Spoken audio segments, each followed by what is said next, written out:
Well,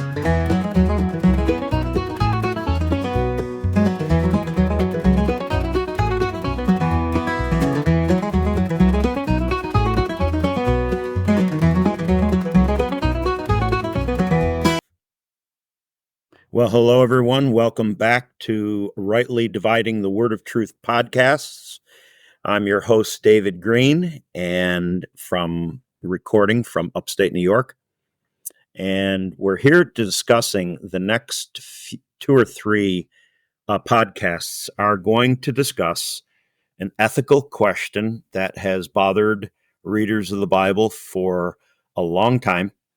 And that is why God gave the order to destroy the Canaanites and annihilate them. And the language in the Old Testament is very specific. The Jews were told to utterly wipe out the Canaanites and those seven nations and the other nations that inhabited Canaan at the time, and they weren't to show them mercy. And it's difficult for us as readers today to put ourselves in that position. Back then, it's difficult for us to imagine why God would do this, because while you can understand criminals and evil people deserve death, we're also talking about babies and little children and everything else. And so it raises ethical questions. Why God gave the command to the Jews to wipe out the Canaanites? Well, he did. And we believe that God is all just and all right. He is the author of love. And therefore, that if he did give that command, there was some very, very good reasons for it. And when I went into the study, I began to realize why that command was given. And that's what I want to share with you for the next couple of podcasts. There are essentially three reasons why God told the Israelites to wipe out the Canaanites. So there are more than three, obviously, but three major reasons, all involving their idolatrous worship, okay? Without exception, almost all the ancient world was idolatrous. You had a few people and maybe a few pockets of people here and there scattered across the earth that believed in the one true God. Melchizedek, king of ancient Salem, seems to be an example. Job, who was not a Jew that we can tell, was an example, probably lived around the time of Abraham.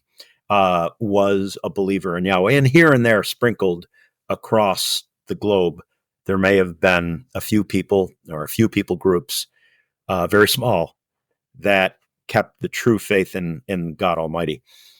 The rest of the world, about 99.9% of the world, was idolatrous and pagan.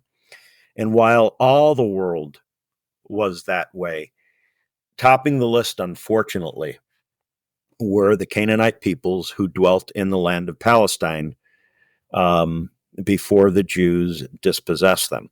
Now, I'm going to give you three reasons why God commanded the Israelites to wipe out the Canaanites, all involving their idolatrous worship. And the first reason today, what we're going to be dealing with, is barbaric human sacrifice. God ordered their eradication because of their behavior and what they did. 2 Kings 17, verses 1 through 18, just a few verses here, as verses 16 and 17 states that the Jews, that they abandoned all the commandments of the Lord their God and made for themselves metal images of two calves, and they made an Asherah and worshipped all the host of heaven and served Baal. And they burned their sons and their daughters as offerings, and used divination and omens, and sold themselves to do evil in the sight of the Lord, provoking him to anger. So here the Lord told Israel, wipe them out, because if you don't, they will become thorns in your eyes and snares. And they did. And then the Jews, because they mingled with them, started doing the same things they did. One of the worst, of course, was in their worship. They offered their sons and daughters as sacrifices. The northern kingdom, that's referring to the northern kingdom. Unfortunately, this kingdom of Judah started mimicking their behavior as well. King Ahaz did this in 2 Kings 16:3. It says, but he walked in the way of the kings of Israel. He even burned his son as an offering according to the despicable practices of the nations, whom the Lord drove out before the people of Israel. The worst offender of just about every sin and vice of the kingdom of Judah was King Manasseh, whose long sinful reign, eventually precipitated the Babylonians from coming in and wiping out the southern kingdom of Judah. It says in 2 Kings 21, verse 6, about Manasseh, and he burned his son as an offering and used fortune telling and omens and dealt with mediums and necromancers. So in Canaanite worship, you had a host of things going on. And you can see right here the child sacrifice was also connected with omens, this witchcraft, mediums, and necromancers. When the Israelites invaded Palestine, when Joshua first took the land, all their neighbors practiced this horrible form of worship of human sacrifice. Matter of fact, there's this professor, Elizabeth Carter. She is professor emeritus at Near Eastern Languages and Culture at UCLA. She wrote this in one site in what would be modern day Turkey, the ancient kingdom of the Hittites. And she says, the number of animals alone on this one excavation site, what they found, the number of animals alone, at least 11 cattle, 21 sheep, and 8 pigs, points to feasting on a grand scale.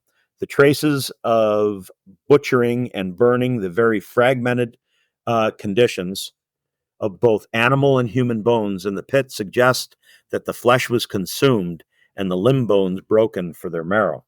Now, here she says, along not only with animals, with human bones, and traces of what happened was they stripped the meat from the bones, which means that they were eating them, and cannibalism was unfortunately also part of their worship. Now, we have what we have throughout that world, and this practice was going on, my goodness, up until the turn of the century. So this is what I'm about to tell you was something that was very recent, fairly recent in history. And they're called foundation deposits. And what foundation deposits are is that when they built a structure, an edifice, a house, or some building, more frequently found in important buildings, but also found in private homes, was when they built and put the foundation in, they wanted the God's blessing on that house and on that structure. So what they would do is they would sacrifice a child, usually an infant, put him upside down in an urn and bury that urn right in the foundation. As late as the 15th, there's a true story, and I'm not sure the exact date, but it goes somewhere back several hundred years ago. Like I'm guessing around 1700. In Germany, a case was known that in building a house, they got this little girl to come down when they were building a foundation in the cellar, and they got her and gave her milk and cookies and sat at a table, I'm sure with her play dolls, and were speaking nice to her that she should just sit there while they sealed her up in part of the foundation, there to be a sacrifice. So unfortunately, this practice in the ancient world was widespread. They also took the children who had died of natural causes as well. Both happened, and they'd buried them as well. But these foundation deposits were found everywhere. Archaeologist Lark Recht, if I'm pronouncing that properly, of the International Institute for Mesopotamian Area Studies, describes the foundation's deposits that contain the remains of children. And he writes, these deposits of human remains worked into buildings in the Near East are found in foundations, walls, floors, doorways, and often consist of infant or child remains. Children and infants, like servants and captives, may have been considered marginal individuals of society, their youth meaning a not yet fully formed identity and integration. In other words, these little children and even these foreigners and adults who were marginalized members of society, their lives were not worth much, and so they sacrificed these people. The worst offenders of this barbaric practice in the ancient world, unfortunately, were the Canaanite Phoenicians of the southern Levant, Palestine, and especially the North African colony of Carthage. So when you see the name Phoenician, Phoenician is an older name for the Canaanites, but they are the same. They are the same people. Regarding these, and one of the worst practices was these foundation deposits. But how did all these infants die? We know for a fact that they weren't all just infant mortality and they buried them in some kind of memorial type of way. Unfortunately, the truth is much more sinister than that. Scholar David Usakin writes regarding one of these buildings and excavations in Megiddo, writes this: 6 burials of babies in jars were uncovered by Schumacher in the debris which filled the burial shrine. The jars were filled with earth, ashes, and the remains of very small children. The head of the children were found at the bottom of the jars, the bent knees above near the rim, this being a burial procedure uncommon at the time. These burials can be explained as an expression of the current believers associated with the burial shrine and its cult. So, when you read the Old Testament, you will see come across the term in Jeremiah and elsewhere, a term called Tophet. And Tophet is transliterated from the Hebrew. What it means is roaster, literally roaster or place of burning. Jeremiah chapter 7, verses 31 through 32 mentions Tophet as the infamous name given to the locations of this horrendous ritual.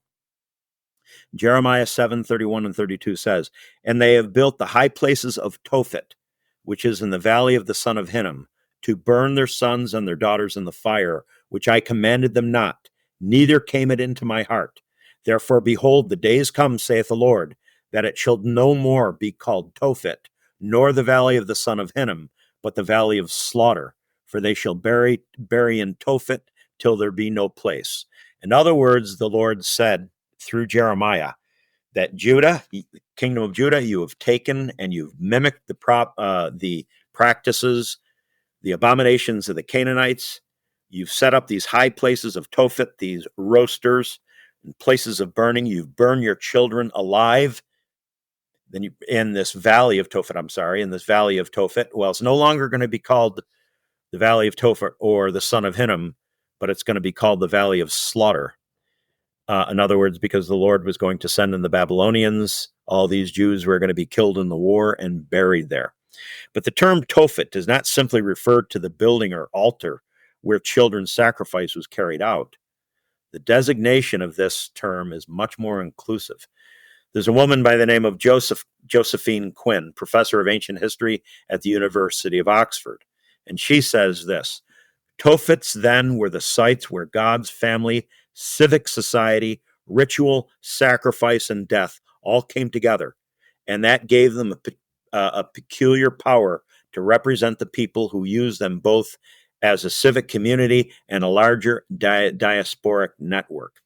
But to me, it is quite unimaginable that the high point of Canaanite civilization, where community, ritual, sacrifice, family, civic society, and all, etc., came together to burn their children alive with horrible screams. King Josiah tried to rid Tophets in 2 Kings 23:10, and it says, "And he defiled Tophet, which is in the valley of the son of Hinnom, that no one might burn his son or his daughter as an offering to Moloch." Unfortunately, the practice continued. Now, there's one source, ancient source, listed in the University of Chicago website called Lakish Curtis, and it says this depicts most Moloch, worshiping the Moloch and the children who were roasted alive, and it says these words: Moloch had his place of worship outside the walls of Jerusalem. The idol itself had the head of a calf upon a human body. Its arms were extended, with the hands open like those of a man who was about to receive something from another. The image was hollow, we must suppose of metal, and it was heated by a fire from within till the hands were glowing. The priests took the child from its father and laid it in the hands of Moloch, where it was burned to death. The priests, meanwhile, violently beating drums that the cries of the victim might not be heard by the father and move his heart. The priests lay the child in the pan, that is, in the hands, start the fire in the furnace, and shout their acclamations before the father, saying, quote, "May it be pleasant to thee, may it be agreeable to thee, that the offerers might not hear the crying of their sons and draw back." Oh, how compassionate a thing to say, to pray to this idol that's burning with fire from within, to say, "May it be agreeable that the offerers might not hear the crying and draw back." Unbelievable. And this, people, was ancient worship, almost exclusively across the globe. But unfortunately, the Phoenician colony at Carthage, the Canaanite Phoenician colony at Carthage, is about the worst. Now, again, they've found these burning sites all throughout Israel, all throughout the ancient Near East and in Israel. But the worst offenders were these Canaanite Phoenicians, especially in the colony of Carthage, that was founded in the early 9th century BC, late 8th century BC. So it's an ancient site. You know, they were the enemies of Rome. But it says this, excavations at Carthage have unearthed as many as 20,000 urns containing the sacrificial remains of small children buried between 400 and 200 BC. Archaeologists Lawrence Stagger and Samuel Wolfe insist that the deposits were not just a casual or sporadic occurrence.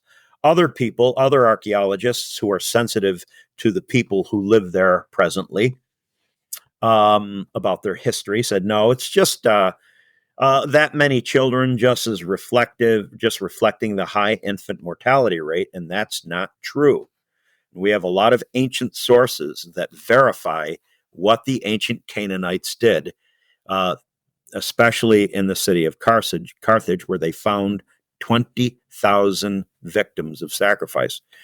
The ancient church father Tertullian, 2nd century AD, writes, and he testifies, children were openly sacrificed in Africa to Saturn, the god Saturn, as lately as the proconsulship of Tiberius, who exposed to public gaze the priests suspended on sacred trees overshadowing their temple. So many crosses, which the punishment which justice craved overlooked their crimes, as the soldiers of our country still can testify, who did that very work for the proconsul. And even now, that sacred crime still continues to be done in secret. So what the church father Tertullian is saying is, in this North African colony, that the proconsulship started to execute these priests and hang them on crosses all across this land. But even still, that practice was still being done in the 2nd century AD. 1st century Greek historian Philobiblius also records the horror. And he writes, "And it was the custom with the ancients, when great dangers befell them, that the rulers of the city or the nation, instead of permitting the destruction of everyone, gave their most beloved child to be slaughtered as a ransom to the avenging gods.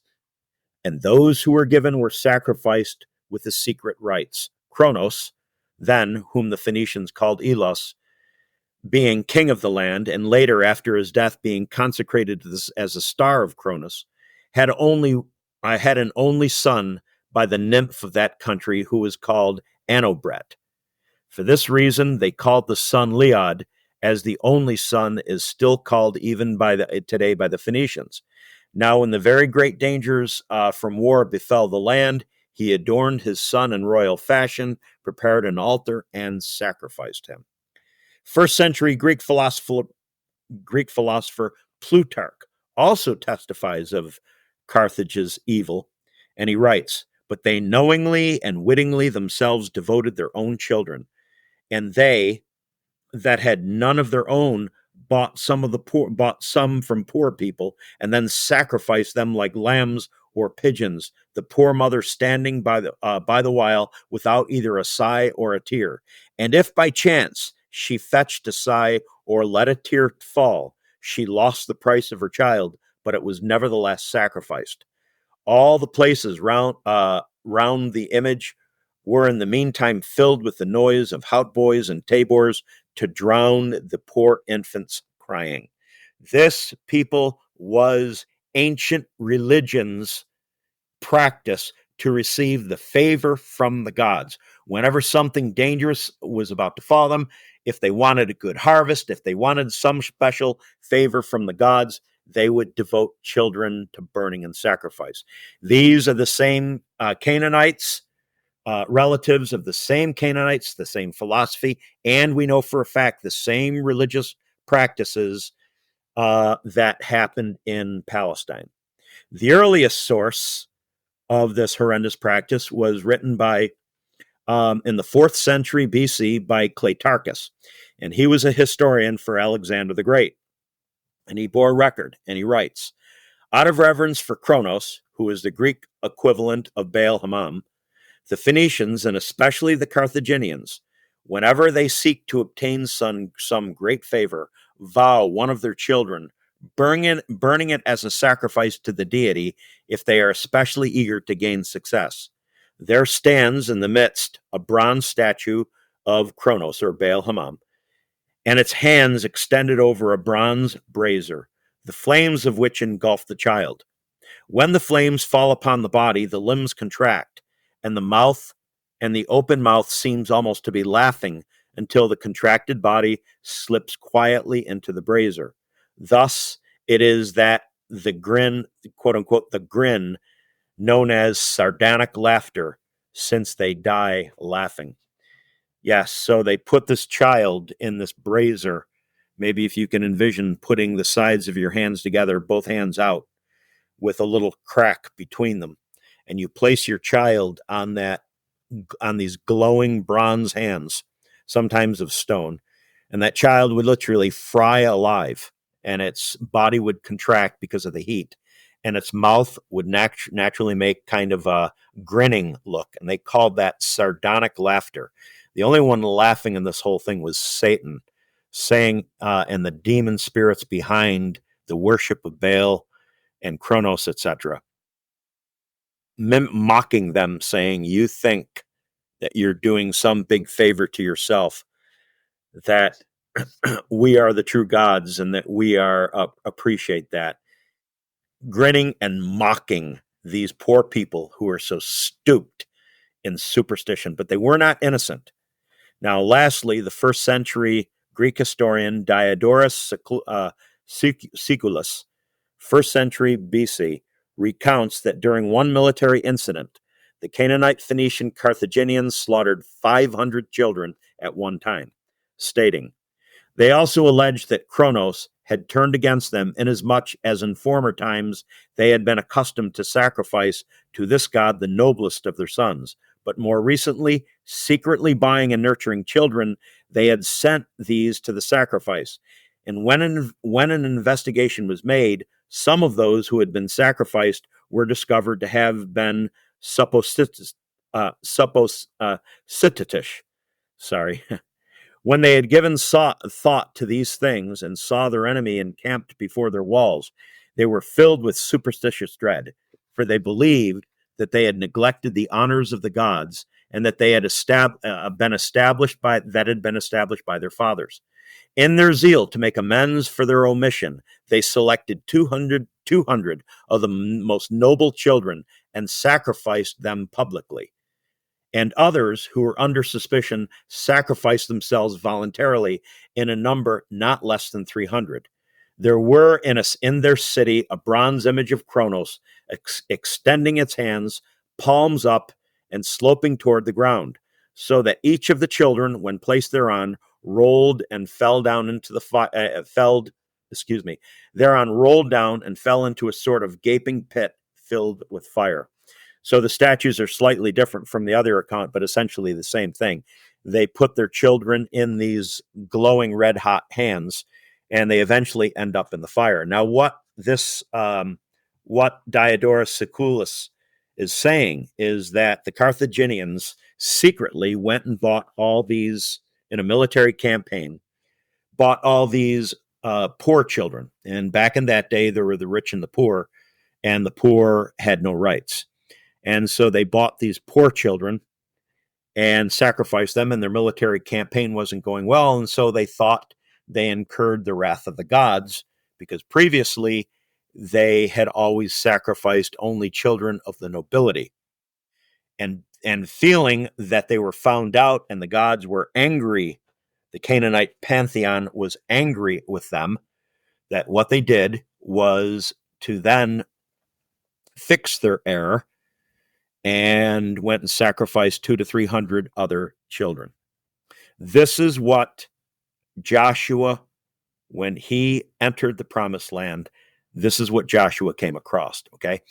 The Canaanites in Phoenicia were a little bit worse than everywhere else, but this was the practice. We know, for archaeological evidence proves this was the behavior of almost all ancient peoples, the Canaanites topping the list in this horrendous, infamous practice. Some people have argued and said, no, that's just ancient Roman propaganda against the Carthaginian people, because Rome, as you know, Rome fought Carthage. And it's not fair to the modern people. Believe that's Tunisia, or Libya, I'm not quite sure, but modern North Africa.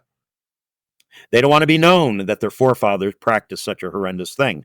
And so some of these modern archaeologists said, no, this is just indicative of a high infant mortality rate. Well, the original archaeologists who uncovered that site, their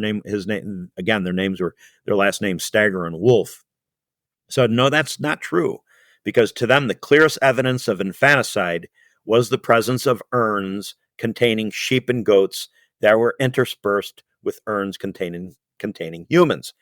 And they said, should we conclude that the Tophet was also a pet cemetery with created lambs and kids?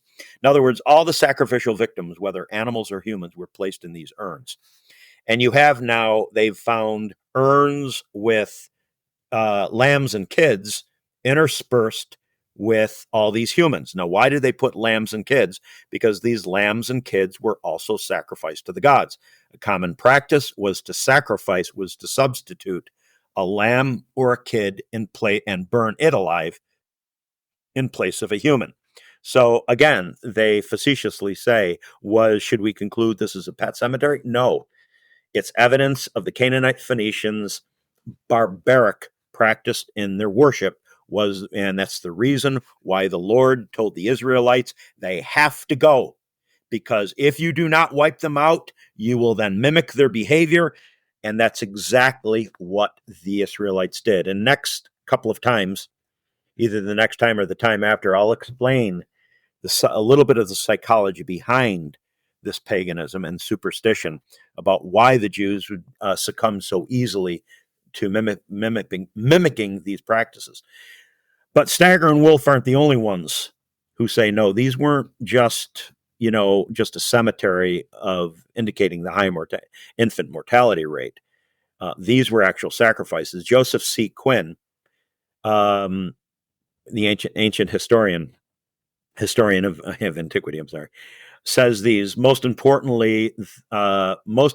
though is the dedication formula on the inscriptions, reproduced thousands of times in different places and periods with hardly any variation, that describes the children as thank offerings proffered because a request made by the sacrificer had been granted.